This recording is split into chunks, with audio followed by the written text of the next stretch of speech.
you so much for joining me. Today I would like to introduce you to my 1981 Mercedes-Benz 300 CD.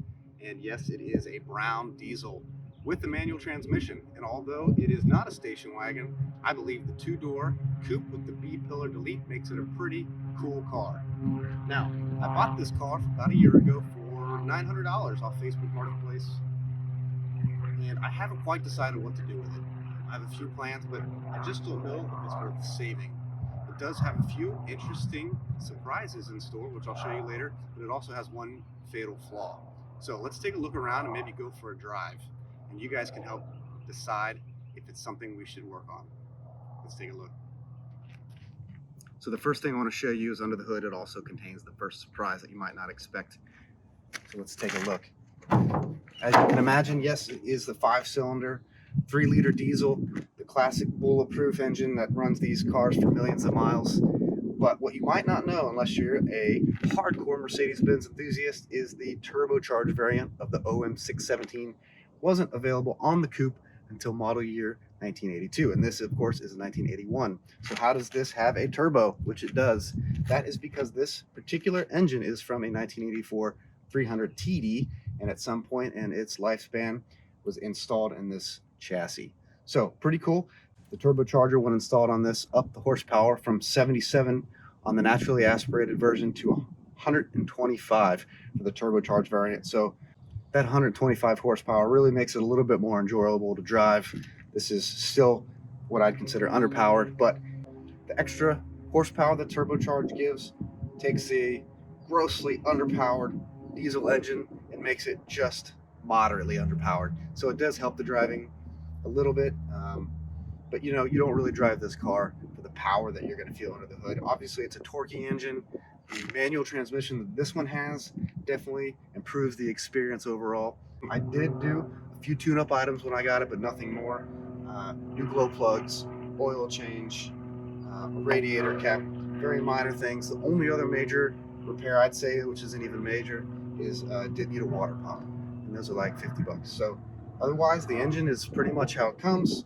Everything works great. This might be the most reliable Mercedes vehicle I've ever owned, and I only paid $900 for it. It's amazing. Haven't had to add oil in it since the oil change over a year ago, and that's probably 4,000 or 5,000 miles. It's unheard of for any of the Mercedes I've had, especially one that's 40 years old. So it's running great. Hopefully it's good for many more miles before it needs any maintenance. You may also notice that this particular car has been fitted with the Euro style headlights. I tend to prefer the round style headlights for the North American market, but these are desirable, and you know, it gives it a pretty neat look. Otherwise there's not much to see under the hood. It's a pretty basic Mercedes diesel engine. So let's jump on the inside. Let me show you a few bits around the interior, and before we go for a drive, and you guys can really get a feel for this car. All right, let's go see. So the interior on this car is by far the best thing it has going for it. While it's not perfect, it is in decent condition, and for the overall condition of this car, it's very nice. Now you might notice there is a interesting stereo in here. The car did come without a radio, and I had this old Becker sitting on my shelf from a different project. I went ahead and slapped in here. But the most interesting part and the best feature of the interior happens to be right here. This is the 4-speed manual transmission. Now, granted, it is only 4 speeds on a diesel engine, which means long shifts, long throws, high revs, and at the highway is almost unbearable to cruise beyond 70 miles an hour in 4th gear. But this car is for cruising, the tour, the driving, the back roads, the long way. You go, you drive, it's fun. You'll also see the dash is in overall good shape. There is some cracks on the dashboard. When I got this car, the glove box latch did not work, and the previous owner's solution to that was duct tape here, which I've removed, but there are still remnants of duct tape, which happens to be practically permanent. The interior on this thing is the Mercedes-Benz MB Tex fake leather vinyl. It is practically indestructible, and overall it's in excellent shape, save for a few tears on the driver's seat. Everything you'd want in a car. The only thing I did have to replace is the switches for the windows, which are known to go bad. I also had to replace one of the window motors for the passenger side window. I think I got one of those off eBay for about $35. The other thing on the interior that is somewhat of a surprise is the clock on the dashboard, or the former clock. It has now been replaced with a custom boost gauge. It gives it a very factory look, but you can tell it's obviously a modification. The other thing that you'll notice is that the vent here on the center console has been replaced with a pyrometer. This pyrometer reads the temperature of the turbo, and at full boost, this gauge is capable of up to 1200 degrees Celsius. Now, typically it only goes to 100 or 200. If I'm under full boost all the way onto the highway, I have seen it get up to 400 or 500 range. I suppose if it ever went past 1000, we've got some bigger problems. But a nice little third-party aftermarket accessory that I never use, and honestly, it could leave and replace the vent, and I'd be more than happy. But still, something interesting, something different in an already somewhat unique car. One of the biggest issues with the interior of the car is the sunroof. Now, while the switch works and the cable works and the motor works, the sunroof would just not open. And when I got the car, it was stuck about 3 or 4 inches open. And the previous owner's solution was not to fix the problem, but simply cover it again with duct tape. There were 3 or 4 layers of duct tape on the roof, which I removed. And about 20 minutes worth of work, I determined that the roof was simply jammed. And pulling down the access panel, releasing some bolts, I was able to free and close the sunroof without any problem. Now, there are still some parts that need to be fixed to make it slide, and so I have yet to reconnect it. I don't plan to use it that often. Again, I have some plans that might not require the sunroof, but that's forthcoming. We'll find out if that's going to happen. And so, yes, the sunroof, I can manually slide it open, but at this point, it's not a power sunroof, and I haven't completely reassembled it as I wait for future plans to unfold. Otherwise, that's the interior. Now on to the fatal flaw before we go for a drive.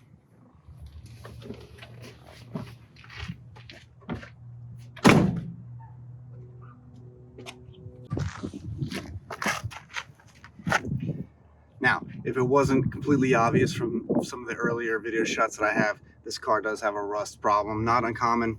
You can see here where the silver pinstripe molding was attached to each attach point is completely rusted through. This fender is completely toast. Not really worth repairing. Maybe it's worth replacing. The front fender is pretty easy to swap out, but would require new paint. Obviously, the paint across the hood is completely gone. No more clear coat. That goes for the rest of the car, the hood, the trunk. The paint's shot. Okay, so that's not a huge deal. Paint isn't a make or break scenario, but you can see underneath the body work on the front lip is completely gone. The fender's gone. If you come back to the doors, is really where it's worse. The whole bottom of the door is gone. In the front panel, all the pinch welds are done. So as we take just a closer look at the door, you can see the trim is completely rusted off. The whole bottom edge of the door sill is gone. It's completely fallen apart. The door doesn't even shut very well anymore. And that goes for the rear fenders too. They're starting to fall apart. This one's not quite as bad. The trunk is obviously aluminum. Not going to be a problem. But as we get onto this side, even worse. This is going to require a whole graft. Some really serious body work is going to be done here. Just some major holes. And then the same goes for the door on this side as well. The pinch welds are completely gone. The door is just about to fall apart. And we're going to lose it here. So I could get a new door, completely new door for a 300 CD, or any coupe for that matter would go on here. I just don't know if it's worth it. And then again, on this front fender, we're starting to see the same signs of rust. So there's the fatal flaw, everybody. You can tell here, there's a completely rusted through hole there that I have done my permanent repair with some duct tape.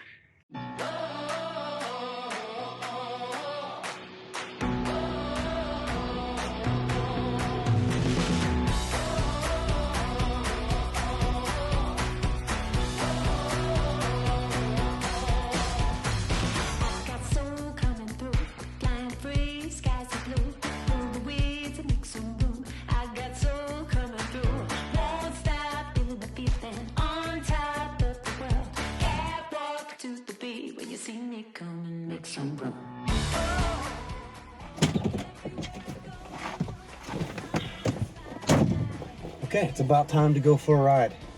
But the first thing you notice when you get in this car is just how absolutely massive the steering wheel is. It's borderline ridiculous. Even for a short person like me, I have to have the seat back quite far for a comfortable driving position, and that leaves practically 5 inches of legroom in the back seat. So not very practical as far as seating capacity goes. But that aside, steering is very light and easy for such a heavy car, which is a benefit. So let's get this thing started and we'll go for a ride. We'll get the glow plugs going here. It's in neutral. Fire it up. Look at that.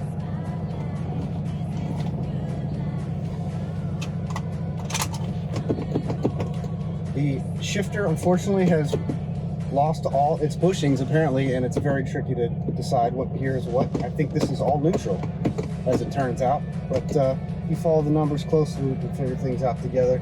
The clutch is also surprisingly very light for such a torquey engine with a heavy chassis. It takes very little pressure to get the clutch in. Pop the e-brake, and this thing just wants to go. It's very lovely.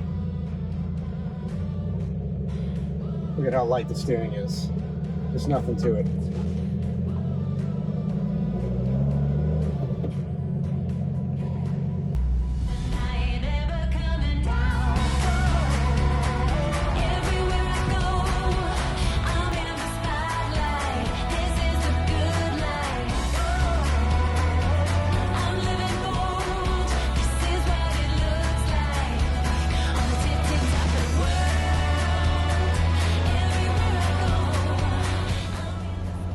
This is not a performance car, and every bit of turn comes with a proportionate amount of body roll.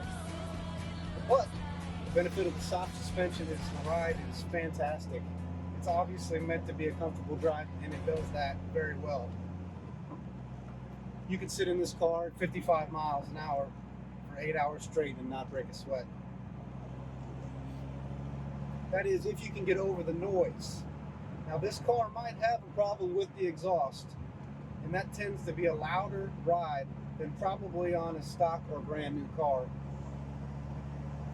Additionally, the turbocharger adds a little bit of extra noise, and just being a diesel in general is just a louder car.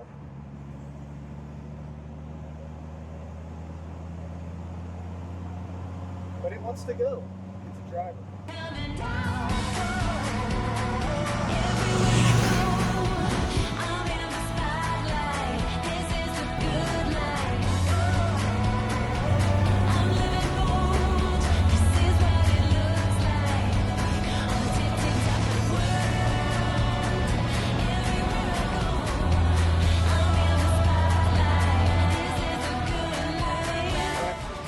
I did replace all the brake pads for what froze the caliper on the front, and now it's back into place. Tossed out some new pads, and ever since, the braking has been surprisingly effective under heavy braking. Managed to get around the turn just fine.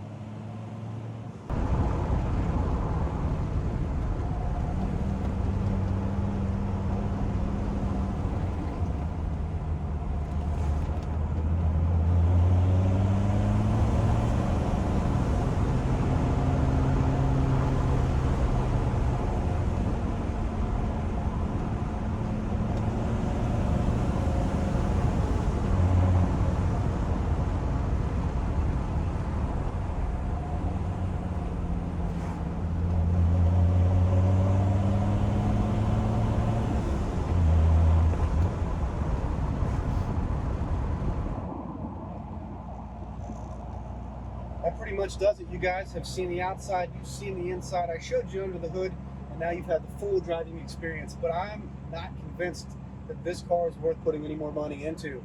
As reliable as it is, as economical as it is to drive, and really it's such a pretty cool car. It's just old, it's not that special, and it's really something that could be tossed away and nobody's gonna miss it. But let me hear your opinions. I don't know if I'm right. Am I wrong? Should I save it? Should I drive it? Should I fix it? Should I restore it? I need you guys to let me know in the comments below, and maybe we'll have something fun to do with this car in the future.